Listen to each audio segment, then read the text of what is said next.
കേരള ഭാഗ്യക്കുറി വകുപ്പിന്റെ മാറ്റിവെച്ച തിരുവോണം ബമ്പർ നറുക്കെടുപ്പും പൂജാ ബമ്പർ ടിക്കറ്റിന്റെ പ്രകാശനവും ഇന്ന് നടക്കും.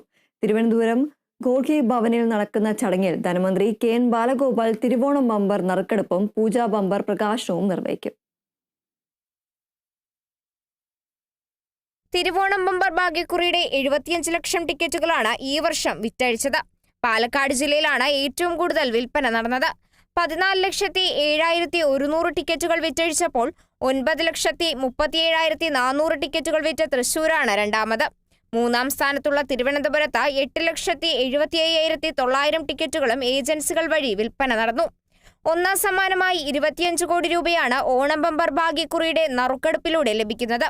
രണ്ടാം സമ്മാനമായി 1 കോടി രൂപ വീതം 20 പേർക്കും, മൂന്നാം സമ്മാനമായി 50 ലക്ഷം വീതം 20 പേർക്കും, നാലാം സമ്മാനമായി 5 ലക്ഷം വീതം 10 പരമ്പരകൾക്കും, അഞ്ചാം സമ്മാനമായി 2 ലക്ഷം വീതം 10 പരമ്പരകൾക്കും ലഭിക്കും. 5,000 മുതൽ 500 രൂപ വരെ സമ്മാനവുമുണ്ട്. ഉച്ചയ്ക്ക് 1 മണിക്ക് നടക്കുന്ന ചടങ്ങിൽ ധനമന്ത്രി കെ.എൻ. ബാലഗോപാൽ നറുക്കെടുപ്പ് നിർവഹിക്കും. ആന്റണി രാജു എം.എൽ.എ. അധ്യക്ഷത വഹിക്കുന്ന ചടങ്ങിൽ വി.കെ. പ്രശാന്ത് എം.എൽ.എ., ഭാഗ്യക്കുറി വകുപ്പ് ഡയറക്ടർ ഡോക്ടർ മിഥുൻ പ്രേംരാജ് എന്നിവർ സന്നിഹിതരാകും. 12 കോടി രൂപ ഒന്നാം സമ്മാനമായി ലഭിക്കുന്ന പൂജാ ബമ്പർ ഭാഗ്യക്കുറി ടിക്കറ്റിന്റെ വിൽപ്പനയും ഇതോടൊപ്പം ആരംഭിക്കും. 300 രൂപയാണ് ടിക്കറ്റിന്റെ വില. നവംബർ 22-ന് ഉച്ചയ്ക്ക് 2 മണിക്കാണ് പൂജാ ബമ്പർ നറുക്കെടുക്കുക. കഴിഞ്ഞ 27-ന് നടത്താൻ നിശ്ചയിച്ചിരുന്ന തിരുവോണ ബമ്പർ നറുക്കെടുപ്പ് അപ്രതീക്ഷിതമായുണ്ടായ കനത്ത മഴയിലും GST മാറ്റവുമായി ബന്ധപ്പെട്ടാണ് മാറ്റിവെച്ചത്.